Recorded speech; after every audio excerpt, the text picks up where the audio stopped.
A África, um continente com uma história complexa e rica, vivenciou eventos trágicos em várias ocasiões, incluindo ataques violentos contra líderes de Estado. Esses episódios dramáticos não apenas desestabilizaram nações inteiras, mas também impactaram o destino de todo o continente, revelando a intricada teia de tensões políticas, disputas de poder e interferências externas. Os presidentes que governaram durante esses períodos desafiadores muitas vezes pagaram o preço mais alto, e suas mortes se tornaram símbolos das lutas pela independência, justiça e pela paz duradoura na região. Samuel Doe foi um ícone. O sargento e político liberiano, que desempenhou um papel crucial em um dos episódios mais violentos da história da Libéria, nasceu em 6 de maio de 1951, em uma pequena aldeia chamada Tucson, no condado de Grand-Guedé, pertencente ao grupo étnico Kran. Sua ambição e determinação o destacaram, permitindo-lhe entrar para o exército, onde subiu rapidamente nas patentes. Sua carreira militar atingiu o auge em 1980, quando, com 28 anos, liderou um golpe de Estado que derrubou o presidente William Tolbert, encerrando mais de 100 anos de dominação das elites américo-liberianas. A ascensão de Doe ao poder marcou o início de um período de governo autoritário, que trouxe consequências trágicas para a Libéria. Como chefe de Estado, ele impôs um regime repressivo, esmagando qualquer forma de oposição e perseguindo minorias étnicas, especialmente aquelas que não o apoiavam. Durante seu mandato, seu governo foi caracterizado por corrupção, abuso de poder e retaliações brutais contra aqueles que se atreviam a desafiar sua autoridade.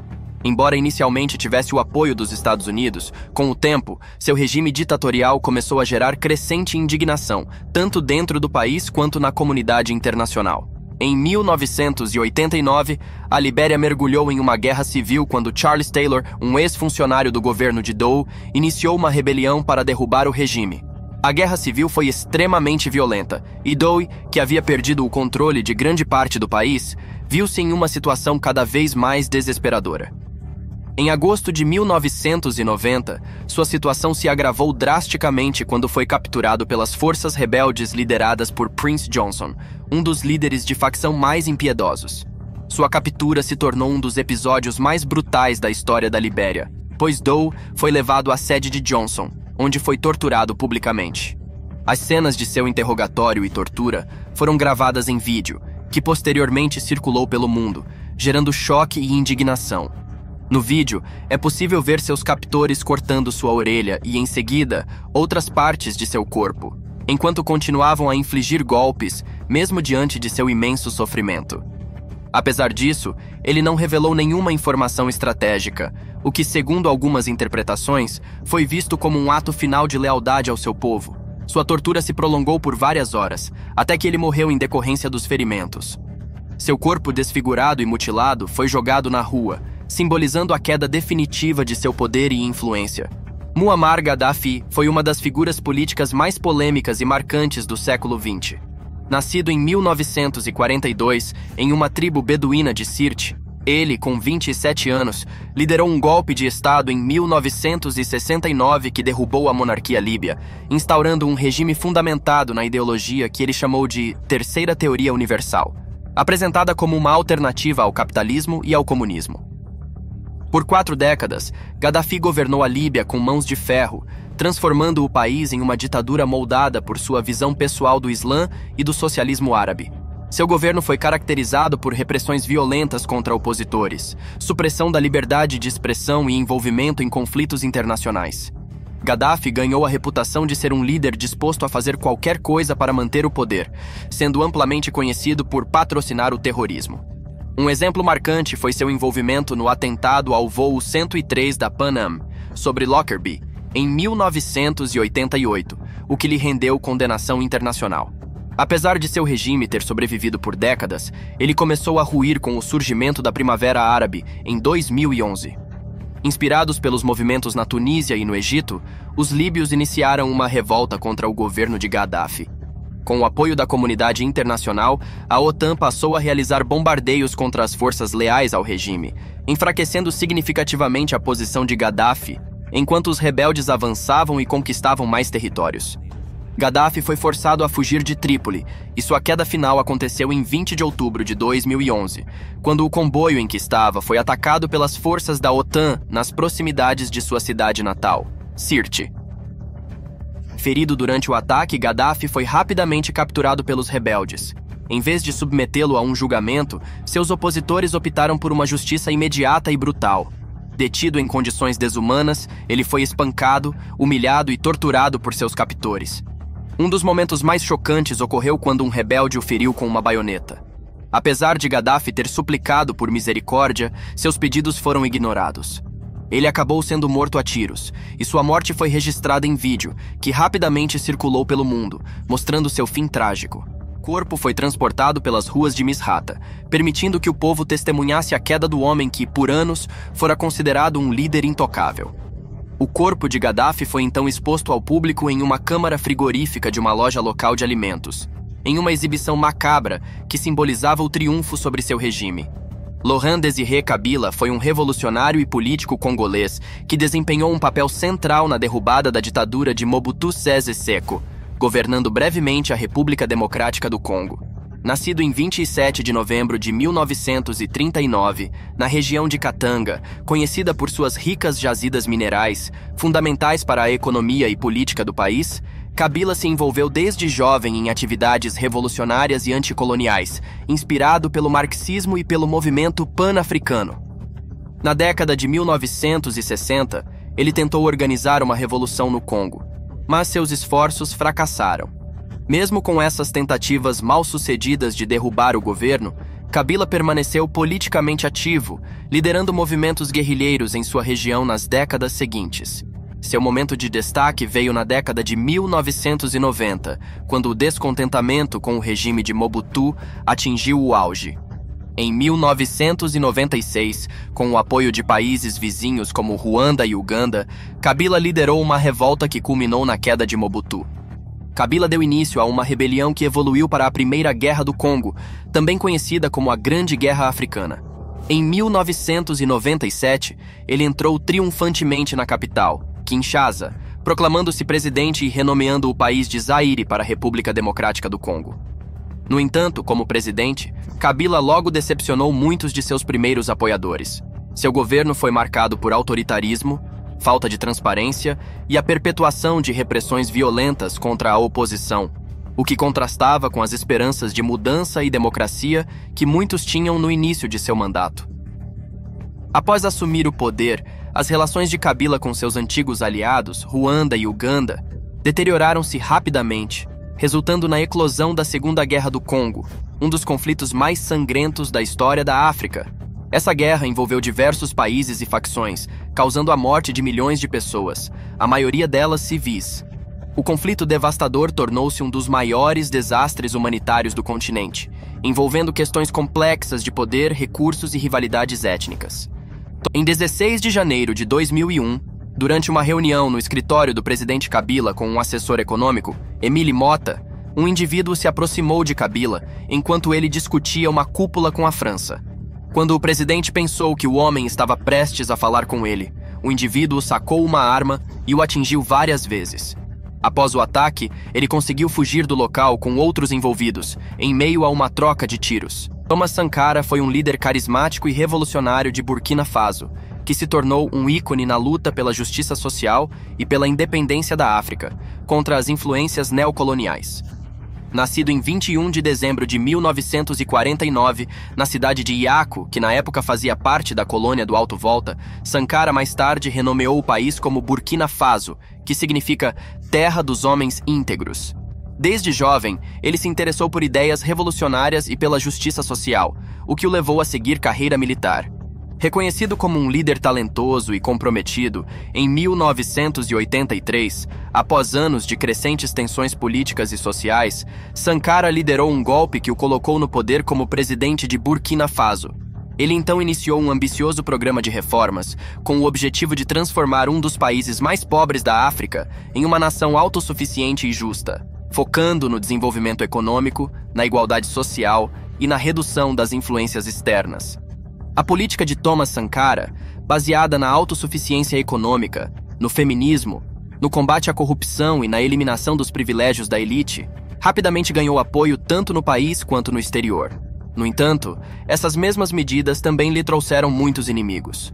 Tornou-se um símbolo do nacionalismo africano e do anti-imperialismo, criticando abertamente as potências ocidentais e sua influência na política africana. Suas reformas, que incluíram programas massivos de vacinação, ampliação da educação e combate à fome, resultaram em melhorias significativas nas condições de vida em Burkina Faso. Através de iniciativas voltadas para a justiça social e a autonomia do país, Sankara buscou transformar radicalmente a sociedade, promovendo igualdade e o desenvolvimento sustentável.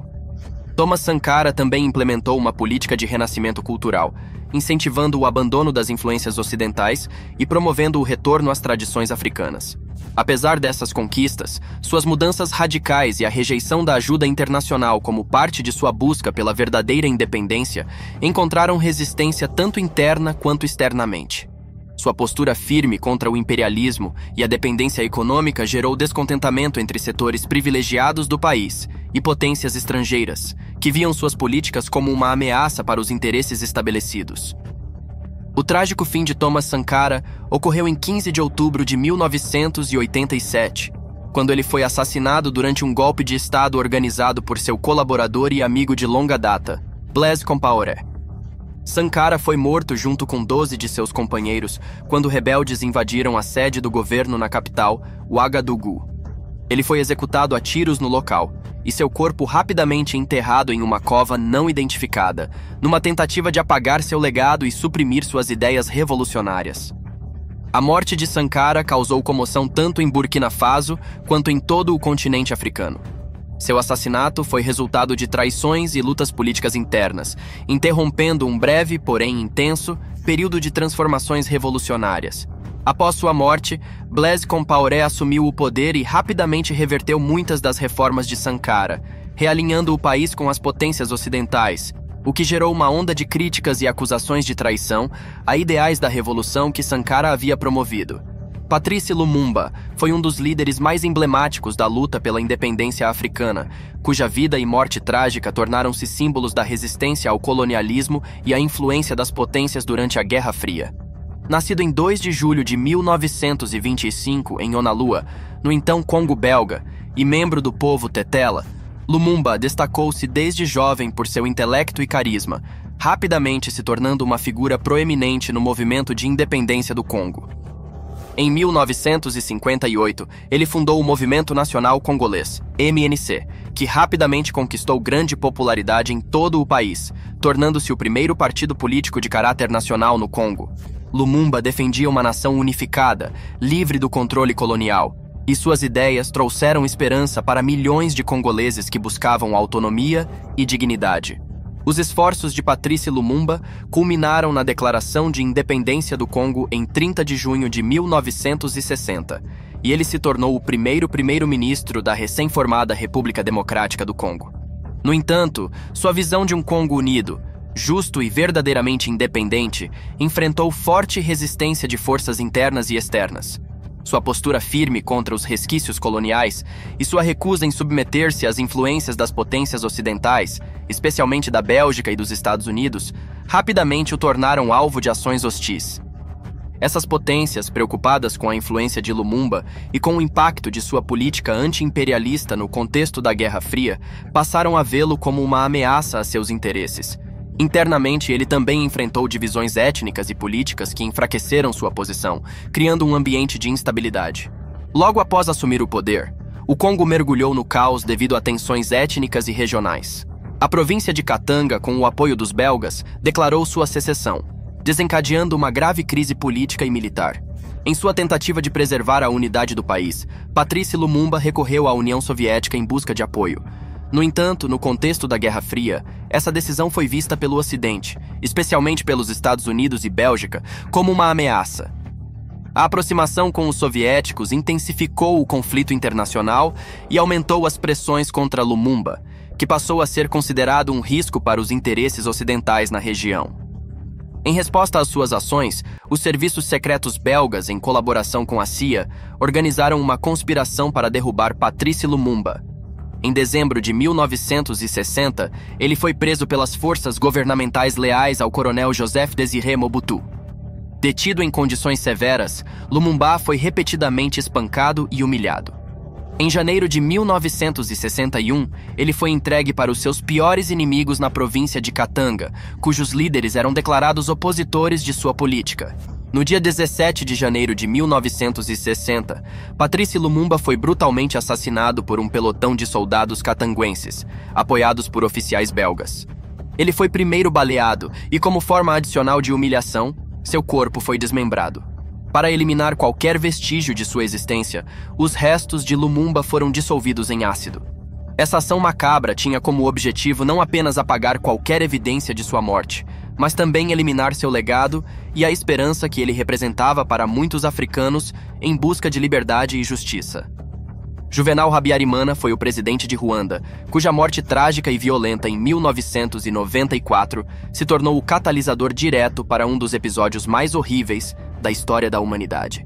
Nascido em 8 de março de 1937 em Gizei, no noroeste de Ruanda, em uma família do grupo étnico Hutu, ele começou sua carreira política ainda jovem. Após receber treinamento militar, Habyarimana rapidamente ascendeu na hierarquia do exército. Seu governo, que começou em 1973 após um golpe de Estado, foi marcado por um regime autoritário e pela crescente tensão entre os grupos étnicos Hutu e Tutsi. A política de Habyarimana e suas ações contribuíram para um ambiente de polarização e violência que culminou no genocídio de 1994, onde milhões de vidas foram perdidas. Sua morte em um atentado à bomba em 6 de abril de 1994 desencadeou uma onda de massacres que devastou o país e chocou o mundo. Em 1973, em um golpe militar, Juvenal Habyarimana assumiu o poder, destituindo o presidente anterior, Grégoire Kayibanda. Habyarimana governou Ruanda por mais de 2 décadas, estabelecendo um regime autoritário baseado na dominação da etnia Hutu. Seu governo foi marcado por repressões severas contra a minoria Tutsi, o que exacerbou as tensões étnicas no país. Apesar das crescentes tensões, o poder de Habyarimana se manteve relativamente estável durante muitos anos, contando com o apoio da França e de outras potências ocidentais. No entanto, na década de 1970, sob pressão internacional, Habyarimana concordou em iniciar negociações com o Frente Patriótica Ruandesa, FPR, um grupo dominado por Tutsis, com o objetivo de pôr fim à guerra civil em curso. Essa decisão refletia a crescente pressão interna e externa para buscar uma resolução pacífica para o conflito que já durava anos. O trágico fim da presidência de Juvenal Habyarimana ocorreu em 6 de abril de 1994, quando o avião em que retornava a Kigali, após conversações de paz na Tanzânia, foi abatido. A bordo estavam o presidente do Burundi, Cyprien Ntaryamira, e outros altos funcionários. O avião foi atingido por um míssil, resultando em sua queda imediata e na morte de todos os passageiros. Até hoje, não está claro quem foi o responsável pelo ataque. A morte de Habyarimana foi o desencadeador direto do genocídio em Ruanda, durante o qual, em um período de apenas 100 dias, aproximadamente 800 mil pessoas, principalmente Tutsis, mas também Hutus moderados, foram assassinadas. Essa onda de violência ocorreu em uma escala sem precedentes, chocando o mundo e deixando Ruanda em ruínas. Embora muitos o vejam como um ditador que contribuiu para alimentar as tensões étnicas, Habyarimana também se tornou um símbolo dos trágicos eventos que levaram a um dos capítulos mais sombrios da história africana. Anwar Sadat foi o terceiro presidente do Egito, e sua vida e morte dramáticas desempenharam um papel crucial na formação da política contemporânea do Oriente Médio. Nascido em 25 de dezembro de 1918 em Mitabu Al-Qaum, uma pequena cidade no Baixo Egito, o jovem Sadat desenvolveu um interesse pela política e pelos assuntos do país, o que o levou a seguir uma carreira militar. Ele desempenhou um papel fundamental na Revolução Egípcia de 1952, que derrubou a monarquia e estabeleceu a república. Após a morte de Gamal Abdel Nasser em 1970, Sadat assumiu a presidência do Egito. Inicialmente considerado um fantoche, Sadat surpreendeu tanto seus apoiadores quanto seus adversários ao tomar decisões significativas. Em 1973, ele liderou o Egito na Guerra de Yom Kippur contra Israel, um conflito que revitalizou o moral das forças armadas egípcias e restaurou o prestígio do país no mundo árabe. O passo mais decisivo de Sadat foi a decisão de estabelecer relações pacíficas com Israel em 1977. Ele se tornou o primeiro líder árabe a visitar Israel, o que abriu caminho para negociações e a assinatura do Tratado de Paz de Camp David em 1979. Apesar dos elogios internacionais recebidos por essa iniciativa, o tratado gerou uma onda de críticas e indignação no mundo árabe, onde Sadat passou a ser visto frequentemente como um traidor da causa palestina. Internamente, o Egito também enfrentou tempos turbulentos.